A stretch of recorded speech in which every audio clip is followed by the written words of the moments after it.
Today's topic is l'amour, el amore, love.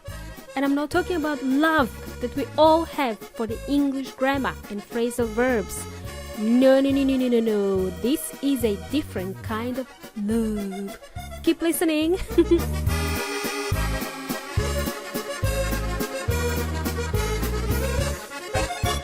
Hey amigos y amigas, you are listening to the English Made Simple show. This is episode number 170, number 170, número 170. Welcome amigos y amigas, welcome to the English Made Simple show. My name is Milena from EnglishMadeSimple.net, EnglishMadeSimple.net. How you doing? How you doing? How you doing? I can never get this one right. How you doing?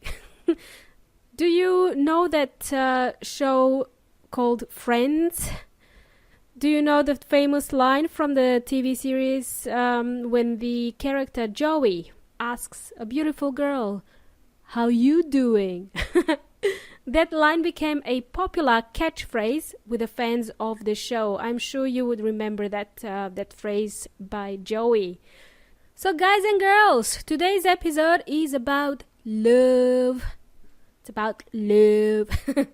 For those of you who are listening to this show in real time, meaning you're listening to it in February of 2018, you will know that on the 14th of February, we have that day, what's it called? St. Valentine's Day. This is not a public holiday, it is just a commercial holiday. This is the busiest time of the year for the shops that sell flowers, you know, bouquets of flowers. In Spanish, this is ramo de flores. And also, it is a busy time for those shops selling chocolates, selling boxes of chocolates. Radio, okie dokie. Having said this, guys, today we are going to learn some vocabulary related to love, dating, and relationships. So today I'm going to share 7 phrases with you. There will be 7 phrases, I think, maybe 1 or 2 extra, okay? About 7 phrases. By the way, we are not going to learn this typical phrase, I love you. Nah, that's too boring. Boring. We are not going to learn how to say I love you because we know it. Too easy. So this topic about love, dating and relationships is quite a big topic. So what I've decided to do is call this episode part 1. And then next week we're going to cover some more cool stuff. Learn more cool vocabulary related to love, dating and relationships. Cool bananas. Today I just want to share the most commonly used phrasal verbs and the most commonly used vocabulary for when a guy likes a girl. Maybe 2 girls, or or a girl likes a guy, or a guy likes a guy and a girl, and so on. There's a lot of variations to this nowadays, okay? You just cannot choose who you fall in love with. It just happens. So let it happen. Let me quote somebody because that's going to make me sound really smart.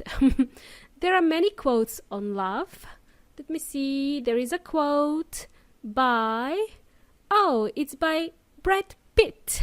Brad Pitt, the famous actor. Who would have thought? Brad Pitt has a quote. He's like a good vintage bottle of wine, isn't he? Okay, behave now, Milena. Calm down. So, what did Brad Pitt say? He said, you don't really get to choose who you fall in love with. Love chooses you. All right. You don't really get to choose who you fall in love with. Love chooses you. Spot on, Brad. You got it. High five. Well done. Awesome. Radio, enough of this gibberish. Let's carry on with the show. So, amigos y amigas, let me ask you this question. Are you currently single or are you in a relationship? If you are single, this means that you don't have a partner at the moment. Maybe you're just not interested in dating at the moment. You just want to spend some time traveling and without being attached to someone, That's cool. When we say that we are in a relationship, this means you have a partner, you have a boyfriend, you have a girlfriend, you have a husband or a wife, okay? You are in a relationship. That's the phrase. That's how we say it. We say, I am in a relationship. Just earlier, I mentioned another phrase that's good for you to know. To fall in love with someone. To fall in love with someone. The past tense of this phrase would be I fell in love with someone, and participle is I have fallen in love with someone, because we are using that irregular verb to fall, okay? We're using the verb to fall, F-A-L-L, and this is, in Spanish, this is caer, okay? So it's an irregular verb, past tense fell, and participle fallen. Cool. Now, there is another expression you can learn using the verb to fall for someone. Okay, this is another expression. If you're falling for someone, it means you have just started to develop feelings for that person. You are not in love yet, but you began to like that person. For example, let me give you an example. John is falling for Alicia. He can't stop thinking about Alicia. So John is not in love yet. He hasn't professed his love for Alicia. He simply likes her and he wants to be more than friends with Alicia, okay? Does this make sense? Cool bananas. What about if you like someone but are too scared to approach them? Maybe you are too shy to talk to that person. Or you haven't built up enough courage to talk to that person. You know that feeling, when you're a teenager, usually teenagers, they're really shy and timid, they're scared to chat to beautiful girls and guys. When I was a teenager, I was really shy and I was scared to chat to guys that I liked. It's normal when you're a teenager, you end up having a lot of crushes, okay? I had a crush on someone when I was a teenager. I had a crush on Brad Pitt when I was 16. Whoa, long time ago now. Okay, so you guessed what your next phrase is, okay? To have a crush on someone. The past tense of this phrase is had a crush on someone. Like in my example just now, I had a crush on Brad Pitt. That's in the past tense, okay? That's history. I don't have a crush on Brad Pitt anymore. I moved on.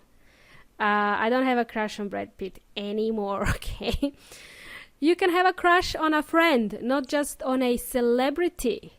To have a crush on someone means to have strong feelings of love or affection for that person.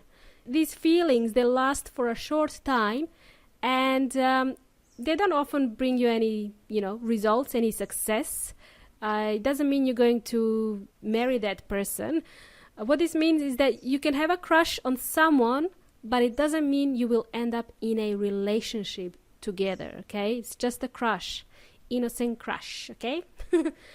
And if you're lucky to talk to the person that you have a crush on, your face might go red in color. You might start to blush. Your face, your cheeks on your face, they start to blush, turn red in color. Blush is a good word to know, amigos y amigas. To blush is a regular verb. Past tense is blushed. The past tense sounds like T at the end, blushed. People who are shy or timid, they usually blush, okay? But you know what? You don't have to blush when you talk to a person that you like. You could start blushing if you do something really silly or embarrassing. You do something that embarrasses yourself. And I blush all the time because I sometimes make mistakes. I blush when I make a mistake. Sometimes I say something on the show that makes me blush, like, when I make a fool out of myself, I start to blush, okay? Anyway, back to this episode. Women blush when they receive a compliment from someone, or they receive a bouquet of flowers from someone, from a guy, from anybody really. This will make that person blush. This will make them blush. And, this is a good thing. It's nice to see. It's a good thing when someone blushes. Now, let's define blush. Where is weón inteligente? Let me find weón inteligente. Right. By the way, did you know that weón inteligente has his own hashtag on Instagram? Yes, weón inteligente. Just hashtag weón inteligente. I spell weón with a W. Okay, so according to weón inteligente or the online dictionary, to blush means to show shyness, embarrassment, or shame by becoming red in the face. Okay, I think that's now self-explanatory. Now we know what blush means. We can move on with our lives. Great.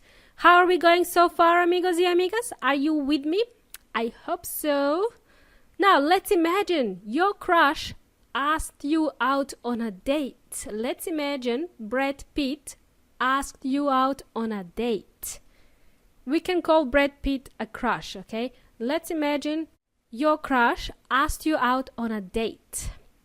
To ask someone out on a date means to go out with that person to have a coffee or dinner or drink somewhere, so that you can talk with each other, you can get to know one another, find out more about each other, typical things like, well, what music do you like? What's your favorite, food? What do you like to eat? I don't know what else people talk about these days. You find out if you like each other, and maybe you want to go on a second date, a second meeting, a second rendezvous. Rendezvous is pronounced rendezvous, and it's spelled with difficulty, okay? R-E-N-D-E-Z-V-O-U-S. I think it's a French word, but it's pronounced rendezvous, okay? Great. To ask someone out is a phrasal verb. It's a phrasal verb, and it means just that, to ask someone out on a date, on a meeting. All right, have you asked someone out on a date before? Do you plan to ask someone out on a date soon? Maybe you want to ask somebody out to be your Valentine, okay? To be your Valentine date. Wow. Okay, well, that's great.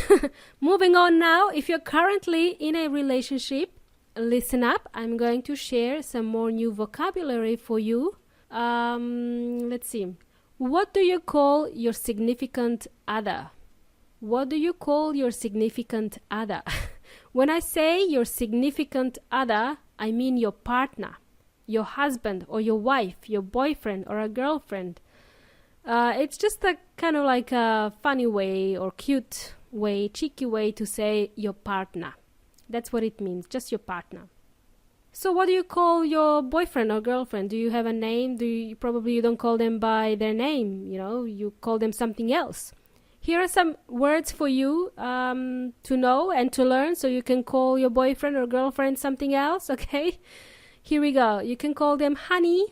Hi, honey. Can you do this for me, please? We can say baby, sweetie. Hey, sweetie. How was your day? Hey, sweetheart. Darling. My love. My dear. Thanks, my dear. My sweetie pie. Okay, all these lovey-dovey words, okay? If you're in love, you're most likely to use all these words to call your boyfriend or girlfriend, Some cute lovey-dovey words. I don't call my husband any of those things. I just call him by his name. Nah, I'm just joking. I call him mi amor. Mi amor, that's it. I forgot his name. Okay, I hope that was useful to you, amigos y amigas. I hope you learned a few new words and expressions today.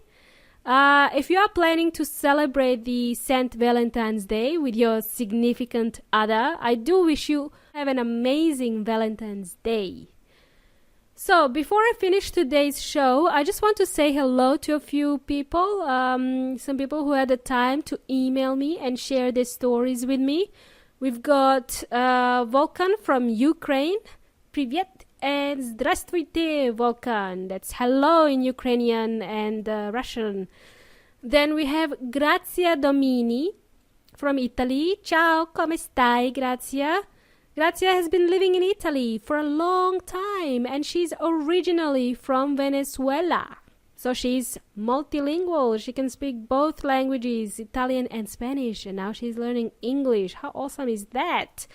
Thank you so much for your kind donation, Grazia. It means a lot to me. I can buy myself a coffee and deliver even more awesome episodes for you. Thank you so much. And lastly, I want to say hola, come stai? To my student, Mauricio, who just completed the Speak Easy program. Mauricio is from Santiago de Chile, but lives on the Gold Coast in Australia. He's visiting Australia for a bit. Lucky him to be on the Gold Coast. So, hola, Mauricio. Hola and hello, I should say. Awesome. Remember, guys and girls, you can read transcripts to this show on my website, englishmadesimple.net/podcast, and you can find all transcripts to all of the episodes there.